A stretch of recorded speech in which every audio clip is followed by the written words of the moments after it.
नमस्कार। आज नए साल यानी 1 जनवरी 2026 के मौके पर हम एक नई शुरुआत कर रहे हैं। जी नमस्कार सभी को। अब से रोज शाम को हम करंट अफेयर्स के मल्टीपल चॉइस सवालों मतलब एमसीक्यूज की प्रैक्टिस करेंगे। और सिर्फ प्रैक्टिस नहीं, हर सवाल का गहराई से विश्लेषण भी होगा। बिल्कुल।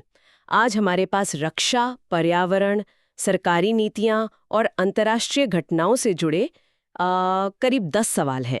हम एक एक करके हर सवाल को देखेंगे, उसका सही जवाब जानेंगे और समझेंगे कि उस जवाब के पीछे की वजह क्या है। बहुत बढ़िया। तो चलिए आज की इस ज्ञान यात्रा को शुरू करते हैं। चलिए। आज का पहला सवाल रक्षा क्षेत्र से है। प्रलय मिसाइल के संदर्भ में इन कथनों पर विचार करें। पहला, यह एक लंबी दूरी की हवा से हवा में मार करने वाली मिसाइल है। दूसरा, यह ठोस प्रणोदक का उपयोग करती है और इसकी मारक क्षमता 150 से 500 किलोमीटर है। और तीसरा, इसमें साल्वो लॉन्च की क्षमता है। तो इनमें से कौन से कथन सही हैं? ए केवल 1 और 2, बी केवल 2 और 3, सी केवल 1 और 3 या डी 1, 2 और 3? इसका सही उत्तर है बी, केवल 2 और 3। अच्छा, तो पहला कथन गलत है। हाँ, पहला कथन गलत है। प्रलय एक सतह से सतह पर मार करने वाली मिसाइल है, न कि हवा से हवा में। मतलब इसे जमीन से लॉन्च किया जाता है दुश्मन के जमीनी ठिकानों के लिए। ओके, और बाकी 2 कथन सही हैं। जी बिल्कुल। ये ठोस ईंधन पर काम करती है, जिससे इसे लॉन्च के लिए बहुत जल्दी तैयार किया जा सकता है और इसकी रेंज 150 से 500 किलोमीटर है। इसमें साल्वो लॉन्च की क्षमता भी है, जिससे एक ही लॉन्चर से दनादन कई मिसाइलें दागी जा सकती हैं। और इसकी जो सबसे खास बात बताई जाती है वो अर्ध बैलिस्टिक ट्रिजेक्ट्री। सही, क्वाज़ी बैलिस्टिक। इसका मतलब है कि ये हवा में अपना रास्ता बदल सकती है और इसी वजह से दुश्मन की वायु रक्षा प्रणाली के लिए इसे रोकना लगभग नामुमकिन हो जाता है। समझ गया।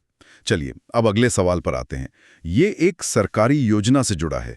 मार्केट एक्सेस सपोर्ट या MAS हस्तक्षेप के बारे में 3 कथन है। पहला, यह निर्यात दिशा उपयोजना के तहत लागू किया गया है। ठीक है। दूसरा, समर्थित आयोजनों में MSME की भागीदारी कम से कम 35% होनी चाहिए।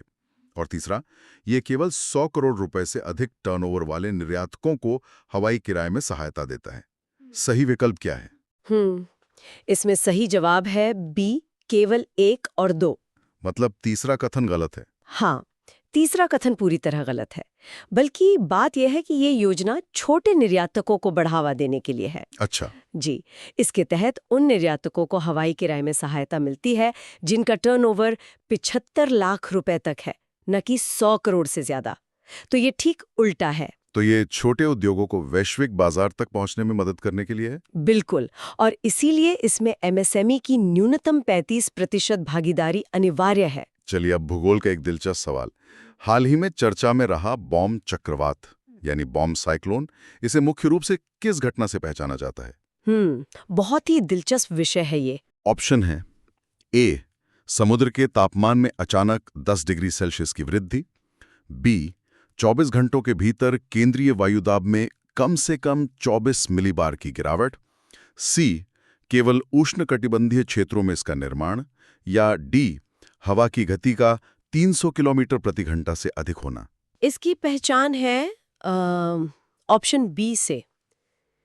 24 घंटों के भीतर केंद्रीय वायुदाब में कम से कम 24 मिलीबार की गिरावट। 24 घंटे में 24 मिलीबार? जी, बम चक्रवात नाम ही इसकी तीव्रता से आया है।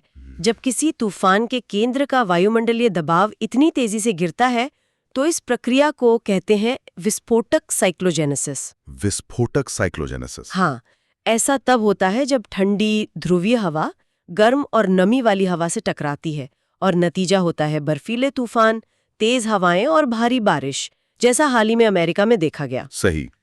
अब विज्ञान से जुड़ा एक महत्वपूर्ण सवाल।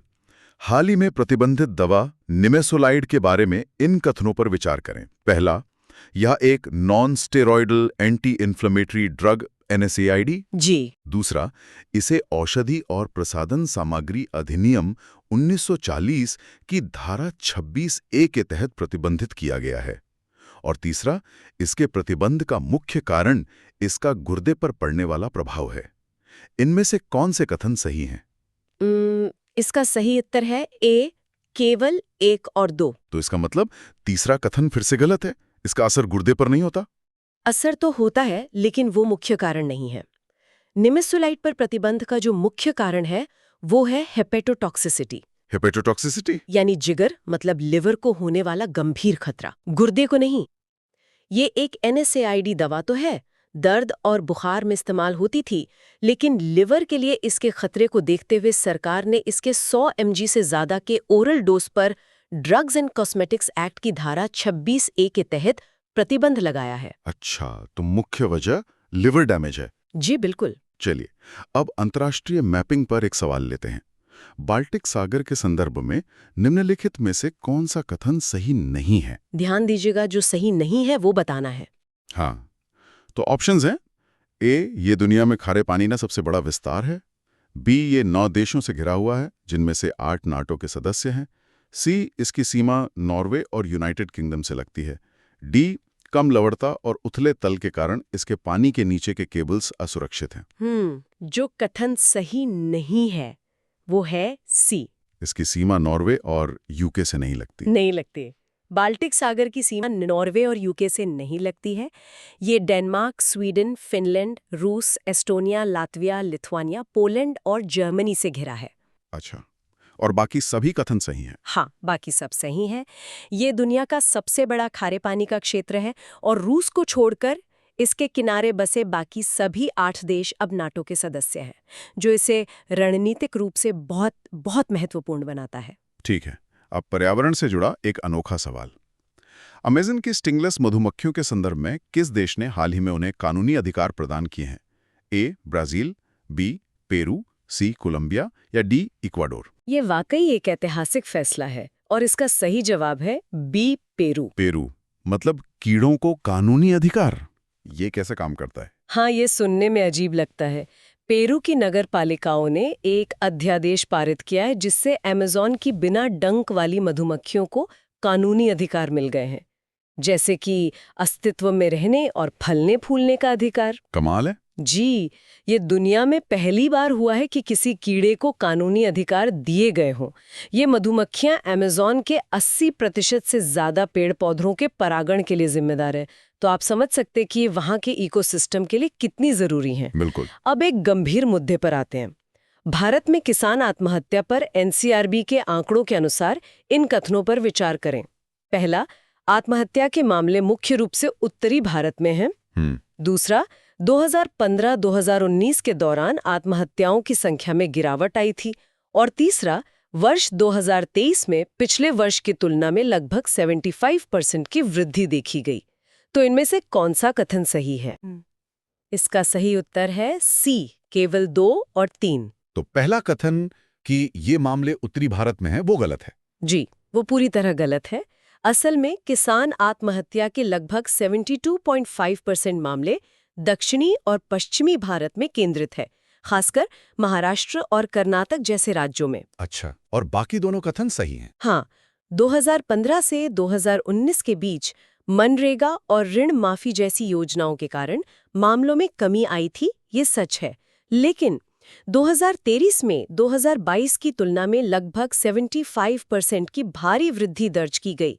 ये बहुत ही चिंताजनक है और कृषि संकट के फिर से गहराने का संकेत है। बहुत ही गंभीर बात है ये। जी। चलिए, अब अर्थव्यवस्था और शहरी जीवन से जुड़ा सवाल। 10 मिनट की डिलीवरी सेवाओं के खिलाफ मुख्य तर्कों में क्या शामिल हैं? पहला, यह सार्वजनिक सड़कों पर यातायात नियमों के उल्लंघन को प्रोत्साहित करता है। दूसरा, यह श्रमिकों के लिए व्यावसायिक स्वास्थ्य संकट पैदा करता है। और तीसरा, यह सामाजिक सुरक्षा संहिता के प्रावधानों के साथ संरेखित है। इसमें सही जवाब है ए, केवल 1 और 2। तो तीसरा कथन गलत है। ये सामाजिक सुरक्षा संहिता के साथ संरेखित नहीं है। नहीं, बल्कि उसके विपरीत है।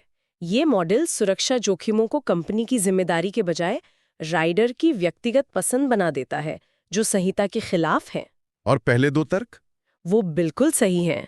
10 मिनट में डिलीवरी का दबाव राइडर्स को ट्रैफिक नियम तोड़ने पर मजबूर करता है और लगातार तनाव में काम करने से उनके शारीरिक और मानसिक स्वास्थ्य पर बहुत बुरा असर पड़ता है। सही। चलिए, बम चक्रवात पर वापस आते हैं। इस बार इसके निर्माण पर ध्यान देते हैं। इसके बनने के लिए कौन सी वायुमंडलीय स्थिति जिम्मेदार है? जी। ऑप्शन है ए, गर्म और शुष्क हवा का मिलन, बी, ठंडी ध्रुवीय हवा का गर्म नमीयुक्त हवा से टकराना, सी, केवल महाद्वीपीय सतहों पर उच्च दबाव का क्षेत्र, या डी, समुद्र के ऊपर स्थिर तापमान। इसका सही उत्तर है बी, जैसा कि हमने पहले भी बात की। हाँ, बम चक्रवात तब बनते हैं जब ठंडी घनी ध्रुवीय हवा गर्म और नमी से भरी हवा से टकराती है। ये टकराव एक विस्फोटक ऊर्जा पैदा करता है, जिससे वायुदाब तेजी से गिरता है और तूफान विनाशकारी रूप ले लेता है। और आज का आखिरी सवाल फिर से प्रलय मिसाइल पर। प्रलय मिसाइल की अर्ध बैलिस्टिक प्रकृति का रणनीतिक लाभ क्या है? बहुत अच्छा सवाल है ये। ऑप्शंस: यह इसे परमाणु हमला करने में सक्षम बनाती है, बी, यह दुश्मन की वायु रक्षा प्रणालियों के लिए इसे रोकना मुश्किल बना देती है, सी, यह इसकी गति को ध्वनि की गति से कम कर देती है, डी, यह इसे केवल रात में लॉन्च करने की अनुमति देती है।